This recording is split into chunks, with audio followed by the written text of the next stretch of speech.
Hi there, Leo. Thank you for joining me for your weekly forecast for week commencing the 25th of May.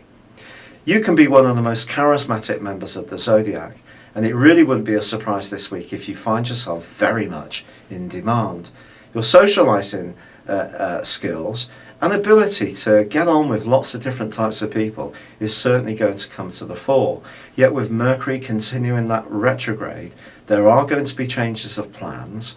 And I do feel you also need to be conscious that with Mercury and Mars side by side, some of your longer term hopes, your motivation around these is going to be quite extraordinary this week.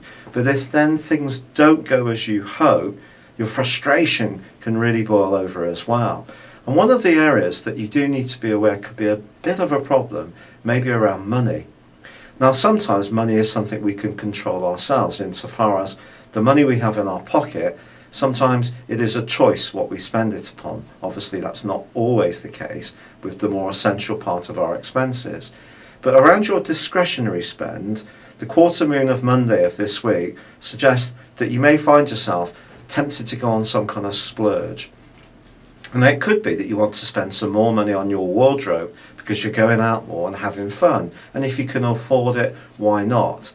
But the more sinister influence this week involves Neptune on the other side of the heavens from the moon. This is squaring back towards both Mercury and Mars and really can cause a muddle. In fact, when Mars and Neptune get into a right angle, it can lead to deception. Now, sometimes that deception can be we can kid ourselves about the reality of our hopes. But just be aware of that. If you are trying to launch something or energize something that's vitally important to you, if you are relying on another person for any kind of funding, or you're thinking of risking your own capital on something that essentially is a punt, then just proceed with caution, because the facts can be very hazy.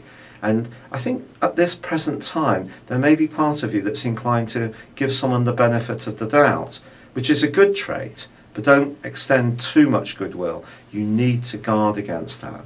And yet, in the second half of this week, a dazzling alliance between Jupiter in your sign, the planet of fortune, which is going to be with you for just 3 more months, and then won't be back for 12 years in your sign. Well, that's angling up well with Uranus, the planet which is very much to do with innovation. And in this part of your horoscope, pushing you to be more adventurous. So if you do have an idea that does feel right, you have done your research, but it is doing something that's very different from whatever you've done before, well, you will have a choice. But if you go for it, it could turn out to be spectacularly well. And especially if it's to do with travel, publishing, technology, or anything to do with digital media. It's been a real pleasure being with you. Thank you for joining me. Good luck and goodbye for now.